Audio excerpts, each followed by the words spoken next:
Jeigu turite imtuvą universalų skirtą vartų atidarymui, tai galime papildyti jo atmintį iki 500 pultelių.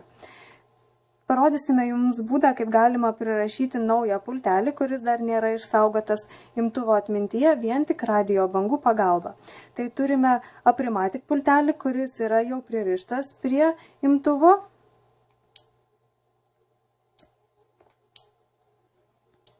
Ir turime V2 pultelį, kuris dar nėra pririštas prie imtuvo. Tuomet pasiimame abu pultelius į rankas, kad būtų patogiau, ir 2 kartus paspausime aprimatik pultelį. Spaudžiant 3 kartą, tuomet iš karto spaudžiame V2 pultelį ir atsiranda garsas imtuve.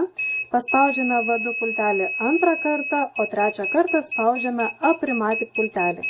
Paspaudus 3 kartą garsas pasikeičia ir tiesiog reikia palaukti. Tuomet patikriname, ar V2 pultelis įsirašė ir matote, vartai kuo puikiausiai atsidaro.